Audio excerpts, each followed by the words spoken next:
Today is an abnormally beautiful day. Weather so far this season has been horrible, and today it's like abnormally warm, super duper calm. So me and a bunch of my friends are gonna put a lot of gas in our paramotors and go fly all over.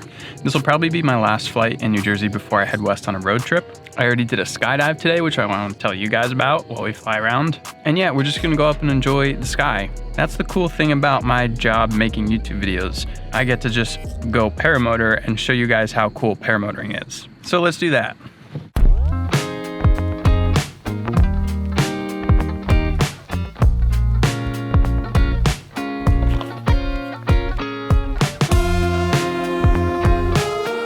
Check it out, we had a little memorial fly-in for my good buddy Jeff a couple weekends ago, and his family made these little koozies with Jeff's photos on them. This photo was from when Jeff was trying out my Scout NXT for the first time down at the park in the olden days before they even paved the parking lot. And this was a photo over one of the local reservoirs after a really good flight. I just thought that was kind of cool because it was just chilling there, made me think of my good buddy Jeff and how much he would appreciate a beautiful evening like this of flying. I'm the first one here. None of my friends are here yet. Enough with my rant, let's go flying.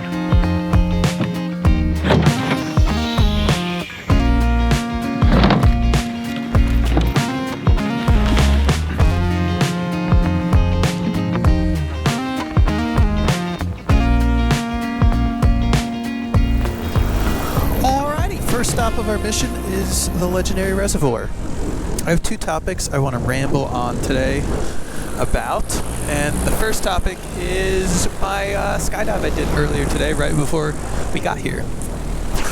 I am not a very experienced skydiver. I only have like 60-something jumps, but this season I've been trying to be more active than prior years, and today I got to jump a pretty cool canopy, courtesy of my man Kevin, who loaned me his rig. And to explain this, basically in skydiving I have two goals, and my primary goal is to get into high performance canopy stuff like swooping, where guys go really, really fast, because obviously, naturally, I love canopy stuff. Aside from that, I want to work on my free fall skills so that I can do better in a terminal base jumping environment like Norway or anywhere in Europe. Anyways, today I got to jump a Crossfire 119, which is the smallest canopy I've ever jumped. And if you're a skydiver, I think most skydivers would raise an eyebrow at someone with 60 jumps, weighing 155 pounds, jumping a Crossfire 119. It's a pretty high performance setup. But basically, because I have so much experience flying paramotors, I can get away with it, but it's in this weird gray area where like there is no defined path for someone that has 10 years of paramotoring experience when it comes to flying high performance skydiving canopies. It's kind of like uncharted territory, and I'm kind of figuring it out and taking the advice of my friends to not get myself killed, but trusting their input on what is safe and what's not safe. And so, up at altitude, I stalled it, which is more common practice in skydiving than it is in paramotoring, for sure. Did a stall, the thing got all kinds of squirrely, it folded up, I spun around like a helicopter, didn't freak out, let it up easily, started flying again, no big deal. Then I did some dives on the front risers, which was sick, went so fast it felt intuitive for the first time. And then I just hucked it around, felt out how the flare is, felt out the response and everything, and goddamn, that's a whole new world. Even compared to like the spiciest paramotor wing I've ever flown, the response of a small skydiving canopy is pretty incredible. It's a different feeling, so much less lift, so much more dive, but it was so sick. What's up, Steve? Didn't mean to cut you off there, buddy. You freaked out for a second.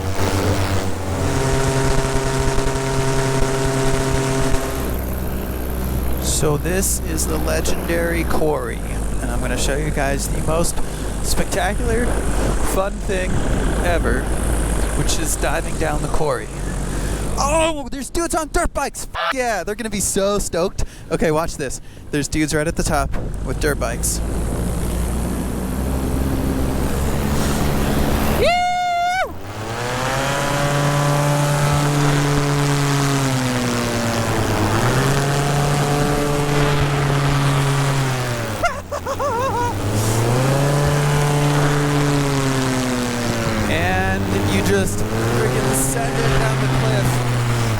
try not to crash into it, because that's never ideal. All the way down below the ground. And the dudes on the dirt bikes at the top are probably shitting their pants like, who the hell would have ever thought a random ass paramotor comes by and goes deep down into the quarry. I want to get down a little bit deeper to this gosh darn cat. Look at that thing.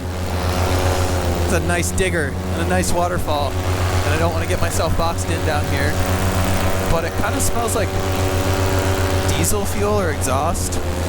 I think that's a generator or a pump that they run.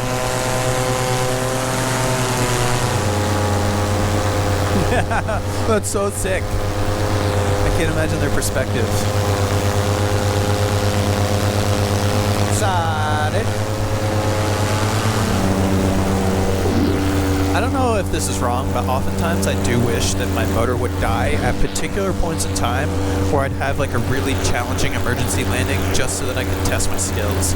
Like right now, motor dies, I'm hooking it right into that little baseball diamond.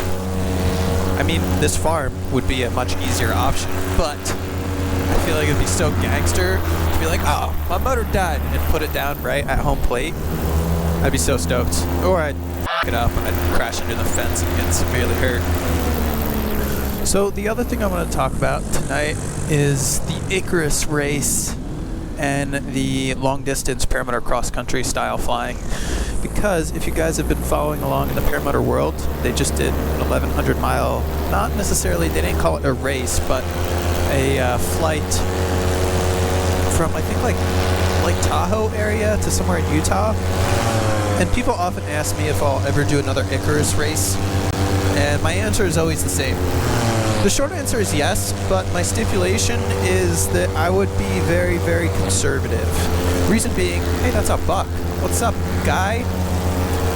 Reason being is this recent race I followed along with, and it really kind of reminded me how dangerous long-distance paramotor flying is. Basically, it seemed like everyone that took part in this race had their scariest flight and like a near-death experience. And I understand why, because flying a paramotor for multiple days in a row in the middle of the day, long distances, is not really a thing that people normally do. And it comes with a lot of inherent risk. Ooh, that's a big-ass buck. What's up, buddy? And don't get me wrong, the concept of long-distance paramotor flying is incredible. It's really that type 2 fun where in the moment it sucks a lot, but after it's all said and done, it's like a life-changing, amazing experience. But you ride a very fine line of risk flying out west, big mountains, midday on a freaking nylon wing. A friend just sent a photo from one of the airplanes that just flew over of me saying, "Is this you?" I'm being watched from above. Normally it's from the ground. I just sent my buddy a photo of my wing and said, "These are my colors, come buzz me." I can see him! I see him!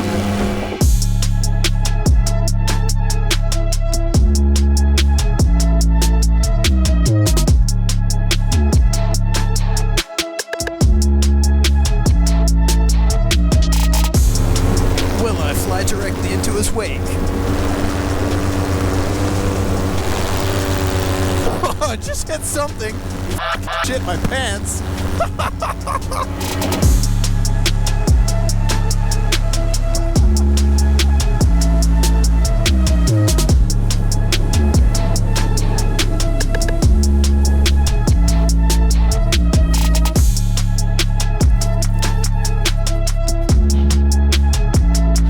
If you made it to the end of the video, thank you for watching. This is gonna be my last video in New Jersey. Today, I'm packing up the toy hauler and heading west. Gonna make the big drive all the way out to Salt Lake, hopefully do some paragliding, hopefully do a lot of base jumping, and obviously a ton of paramotoring. My rough plan is Salt Lake, Moab, some spots in between, and then Phoenix, and I'm gonna be on the road for about 3 weeks. So stay tuned for that. If you guys want to support the channel, check out Risky Biscuits Co. First link in the description. We've got some shirts and we have ozone wings wings, harnesses, reserves, E-props, propellers. If you're looking for a new glider, hit me up, info@tuckergott.com, and I'd be happy to help you out. Till I see you guys in the next episode, we'll be on the road out west. Have fun, fly safe, peace.